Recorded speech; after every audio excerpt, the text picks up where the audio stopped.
இதுவும் பிழையான தொடர், இதுவும் பிழையான தொடர். பியும் பிழையான தொடர், சியும் பிழையான தொடர். அப்ப 2 தொடர். எந்த விடையை அவர் தேர்ந்தெடுத்திருந்தாலும் இந்த டிஎன்பிஎஸ்சி தேர்வாணையம் கண்டிப்பாக ஒரு மதிப்பெண் வழங்க வேண்டும் என்று கேட்டுக்கொள்கிறேன். இந்த கேள்வியானது தவறு. தேர்வர்கள் வாழை என்று விடை அளித்திருந்தாலும், வகுளி என்று விடை அளித்திருந்தாலும், முரல் என்று விடை அளித்திருந்தாலும் டிஎன்பிஎஸ்சி தேர்வாணையம் கண்டிப்பாக மதிப்பெண் வழங்க வேண்டும். ஏனென்றால் கேள்வி தவறு. துணை எழுத்து போட்டு புள்ளி வச்சிருக்கிறாங்க. துணை எழுத்து போட்டு புள்ளி வச்சிருக்கிறாங்க. அப்ப ரீ போடும் போது இப்படித்தான் போட்டிருக்காங்க. இந்த வினாத்தாள் அனைத்திலும் இப்படித்தான் வந்திருக்கிறது. டிஎன்பிஎஸ்சி தேர்வாணையத்துக்கு என்ன சொல்ல விரும்புறேன் அப்படின்னா, துணைக்கால் வைத்து புள்ளி வைத்தால் அது எதிராக மாறாது. அனைவருக்கும் என்னுடைய அன்பான வணக்கம். கடந்த 12ஆம் தேதி சனிக்கிழமை நீங்க டிஎன்பிஎஸ்சி தேர்வு எழுதியிருக்கீங்க. இந்த டிஎன்பிஎஸ்சி தேர்வுல பிழையான தொடரை கண்டறிக அப்படின்னு சொல்லி போட்டிருக்காங்க. பிழையான தொடரை கண்டறிக அப்படின்னு என்ன கொடுத்திருக்காங்க அப்படின்னா, ஆன்சர் என்ன கொடுத்திருக்காங்கன்னா, காளைகளை பூட்டி வயலை உழுதனர். பி மலை மீது ஏறி கல்வெட்டுகளை கண்டறிந்தனர். அடுத்து சி காலையில் பூத்த மல்லிகை மனம் வீசியது அப்படின்னு போட்டிருக்காங்க. அடுத்து டி நெற்பயிர்கள் மழை நீரில் மூழ்கின. விடை தெரியவில்லை அப்படின்னு போட்டிருக்காங்க. பிழையான தொடரை கண்டறிக்கன்னு போட்டிருக்காங்கல்ல, இதுல பிழையான தொடர் எது? யாராவது சொல்ல முடியுமா? சீத பிழையான தொடர். சீதே பிழையான தொடர் என்று நீங்க சொல்றீங்கல்ல. ஆமாங்கய்யா, சீதே பிழையான தொடர் என்று நீங்க சொல்றீங்க. ஆமாங்கய்யா, ஆனா இதுவும் பிழையான தொடர். ஏன் சொல்லுங்க? இதற்கு கண்டிப்பாக டிஎன்பிஎஸ்சி தேர்வாணையம் இதற்கு ஒரு மதிப்பெண் கொடுத்தாக வேண்டும். தப்பா செய்திருக்காலும் ரைட்டா செய்திருக்காலும் தெரியாது. எந்த விடையை தேர்ந்தெடுத்தாலும் இந்த டிஎன்பிஎஸ்சி தேர்வாணையம் கண்டிப்பாக இந்த கேள்விக்கு ஒரு மதிப்பெண் கொடுத்தாக வேண்டும். ஏன் தெரியுமா? யாருக்கு தெரியும்? ஏதாவது தெரியுதா உங்களுக்கு? தெரியல. தெரியலையா?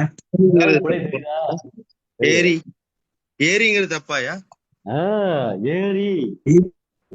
ஏரிங்கிறதுல இக்கு வரக்கூடாது. ஏன் தெரியுமா வரக்கூடாது?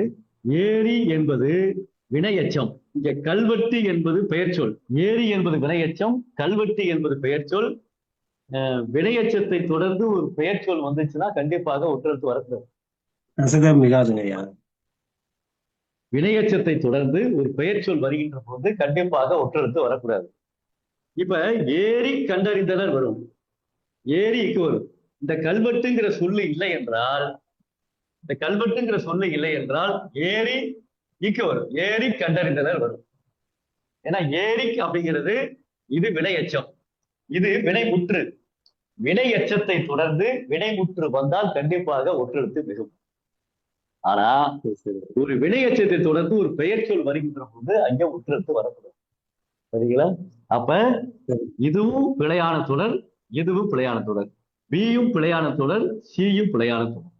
அப்ப 2 தொடர். எந்த விடையை அவர் தேர்ந்தெடுத்திருந்தாலும் இந்த டிஎன்பிஎஸ்சி தேர்வாணையம் கண்டிப்பாக ஒரு மதிப்பெண் வழங்க வேண்டும் என்று கேட்டுக்கொள்கிறேன். சரிங்களா? இதுல எதுக்காக சொல்றோம் அப்படின்னா, இப்ப பாருங்களேன், மலை மீது ஏறி கல்வெட்டுக்களை கண்டறிந்தனர். இங்கே இக்கு வரக்கூடாது.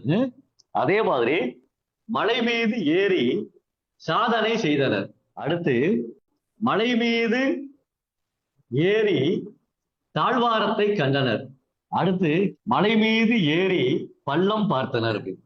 என்ன செய்தின்னு கேட்டீங்கன்னா, இங்க க ச த ப என்று சொல்லக்கூடிய 4 எழுத்துக்கள் வந்தால், வினையச்சமாக வந்தால் பெயர் சொல் வருகின்ற போது ஒற்றெழுத்து மிகக்கூடாது. அப்ப மலை மீது ஏறி இக்கு வராது, இக்கு போட்டிருக்காங்க. வினாத்தாள்ல இக்கு போட்டிருக்காங்க. அப்ப மலை மீது ஏறி இக்கு வரக்கூடாது. அப்ப இதுவும் பிழையான தொடர், இதுவும் பிழையான தொடர் என்பதை டிஎன்பிஎஸ்சி தேர்வாணையத்துக்கு இதை நீங்கள் தெரியப்படுத்துமாறு அன்போடு வேண்டுகிறேன். சரிங்களா? இந்த விடையில எந்த விடை போட்டாலும் அதற்கு மதிப்பெண் உண்டு. சரிங்களா? அடுத்து பொருந்தா சொல்லை கண்டறிக சொல்லி போட்டிருக்காங்க. இருக்கா? இருக்கு. பொருந்தா சொல்லை கண்டறிகன்னு போட்டிருக்காங்க. குறள் இதுல கண்டறிதல் போட்டிருக்காங்க. பொருந்தா சொல்லை கண்டறிதல் போட்டிருக்காங்க. அடுத்து பாத்தீங்கன்னா முரல் வகுளி வாழை, அடுத்து வியாழம். இதுதான் பொருந்தா சொல்லை கண்டறிதல். இது முரல் மீன், வகுளி மீன், வாழை மீன், வியாழம், பாம்பு, புலி அப்படிங்கிற சொல்ல குறிக்கக்கூடிய ஒன்று. முரல் மீன், பகுளி மீன், வாழை மீன். இது மூன்றுமே ஒரே இனத்தை சேர்ந்து இருக்கக்கூடியது. இங்க வியாழம் அப்படிங்கிறது பாம்பு, புலி அப்படிங்கிறதுல வரக்கூடிய ஒன்று. இதுல ஏதாவது மிஸ்டேக் இருக்கா? இதுல ஏதாவது பிழை இருக்கா? மூணுமே மீன் வகை சார்ந்ததுங்க ஐயா. மூன்றுமே மீன் வகையை சேர்ந்தது. ஆ. வியாழம்ங்கிற பாம்பு, புலிங்கிற தன்மை வரையக்கூடியது. அப்ப பொருந்தா சொல்லை கண்டறிக்கும் போது வியாழம்ங்கிறது சரியானது. வியாழம்ங்கிறது சரியானது. ஆனால் கேள்வி தவறாக இருக்கிறது. பொருந்தா சொல்லுன்னு தான் ஐயா கேட்டிருக்காங்க, அதனால வியாழம் தான் சரி. பொருந்தா சொல்லு கேட்டிருக்காங்க. அதுல என்ன பிழை இருக்கிறது? தெரியலங்க ஐயா. பொருந்தா சொல்லை இச்சு வருமா இல்லையா? ஆமாங்க ஐயா. ஒற்று. அப்ப இது பொருந்தா சொல் அப்படின்னு ஈறுகட்ட எதிர்மறை பெயர்ச்சமா இல்லையா? ஈறுகட்ட எதிர்மறை பெயர்ச்சம். அப்ப ஈறுகட்ட எதிர்மறை பெயர்ச்சம் வருகின்ற பொழுது அங்க ஒற்றெழுத்து வேணும்ல. வினாத்தாள்ல பொருந்தா சொல்லை கண்டறி இச்சு போடாம விட்டுருக்காங்களே. அப்ப இதற்கும் அவர்கள் மதிப்பெண் வழங்க வேண்டும். இதற்கும் டிஎன்பிஎஸ்சி தேர்வாணையம் கண்டிப்பாக மதிப்பெண் வழங்க வேண்டும். ஏனென்றால் பொருந்தா சொல்லை கண்டறிக அப்படிங்கிறது அது கண்டறிதல் போட்டிருக்காங்க. இது கண்டறிதல் தவறானது. பொருந்தா சொல்லை கண்டறிதல் என்று வினா அமையக்கூடாது. எப்படி அமையும்னா பொருந்தா சொல்லை கண்டறிக என்றுதான் அமைய வேண்டும். கண்டறிக என்றுதான் அமைய வேண்டும். இவ கண்டறிதல் என்று போட்டிருக்காங்க. அப்ப பொருந்தா சொல்லை கண்டறிதல் அப்படிங்கிறப்ப இச்சு வரணும். இச்சு போடாம போட்டிருக்காங்க. அப்ப ஈடுகட்ட எதிர்மறை பரீட்சை தொடர்ந்து கண்டிப்பாக காசா தாப்பா வந்துச்சுன்னா கண்டிப்பாக ஒற்றெழுத்து விகிதம் என்பது விதி. அப்ப இந்த கேள்வியானது தவறு. தேர்வர்கள் வாழை என்று விடை அளித்திருந்தாலும், வகுளி என்று விடை அளித்திருந்தாலும், முரல் என்று விடை அளித்திருந்தாலும் டிஎன்பிஎஸ்சி தேர்வாணையம் கண்டிப்பாக மதிப்பெண் வழங்க வேண்டும். ஏனென்றால் கேள்வி தவறு. சரிங்களா? அடுத்து என்ன போட்டிருக்காங்க அப்படின்னா, எல்லா இடங்கள்லயுமே பாத்தீங்கன்னா துணை எழுத்து போட்டு புள்ளி வச்சிருக்கிறாங்க. துணை எழுத்து போட்டு புள்ளி வச்சிருக்கிறாங்க. அப்ப ரீ போடும் போது இப்படித்தான் போட்டிருக்காங்க. இப்படித்தான் போட்டிருக்காங்க. இந்த வினாத்தாள் அனைத்திலும் இப்படித்தான் வந்திருக்கிறது. டிஎன்பிஎஸ்சி தேர்வாணையத்துக்கு நான் என்ன சொல்ல விரும்புறேன் அப்படின்னா, துணைக்கால் வைத்து புள்ளி வைத்தால் அது எண்ணாக மாறாது. துணைக்கால் வைத்து மேலே இழுத்து விட்டோம் அது ரீயாக மாறாது. எப்படி வர வேண்டும் என்றால் துணைக்கால் போட்டு கீழே தான் இழுக்கணும். அது மாதிரி கீழே தான் இழுக்கணும். இதுதான் இறாக மாறும். இதுதான் ரீயாக மாறும். எல்லா இடங்கள்லயுமே அப்படித்தான் போட்டிருக்காங்க. எப்படி போட்டிருக்காங்க அப்படின்னா, உறவோர் அப்படின்னு இருக்கு. உறவோர் அப்படின்னு இருக்கு. இந்த உறவோர் அப்படிங்கிறதுக்கு என்ன பண்ணிருக்காங்க? துணைக்கால் போட்டு புள்ளி வச்சிருக்கிறாங்க. துணைக்கால் போட்டு புள்ளி வச்சா அது எழுத்தே கிடையாது, இருந்ததே கிடையாது. இதற்கு டிஎன்பிஎஸ்சி தேர்வாணையம் என்ன சொல்ல போகிறேன்னு எனக்கு தெரியல. துணைக்கால் போட்டு புள்ளி வைத்தால் அது இரு கிடையாது, கீழே இழுத்தால் மட்டும்தான் அது இறாக மாறும். வினாத்தாள் அனைத்திலும் இப்படித்தான் இருக்கிறது. ஆமாங்க ஐயா. கூற்று செயற்கை அப்படிதாங்க ஐயா இருக்கு. ஆமா, வினாத்தாள் அனைத்திலுமே இப்படித்தான் இருக்கிறது. இப்ப ஆசிரியர்கள் மகிழ்ந்தனர், மகிழ்ந்தனர் அப்படின்னு இருக்கு. மகிழ்ந்தனர் அப்படிங்கிறதுல பாத்தீங்கன்னா இப்படித்தான் போட்டிருக்காங்க. இப்படித்தான் போட்டிருக்காங்க. இங்க கீழே இழுக்கவே இல்லை.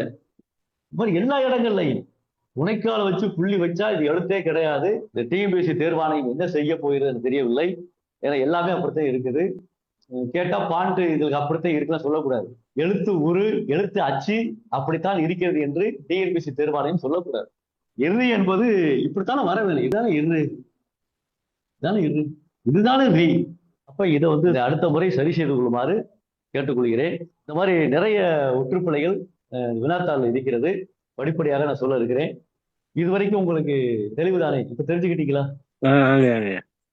இதை டிஎன்பிஎஸ்சி தேர்வாணையம் இந்த 2 கேள்விகளுக்கும் தகுந்த மதிப்பெண் வழங்குமாறு அன்போடு கேட்டுக்கொள்கிறேன். நன்றி, வணக்கம்.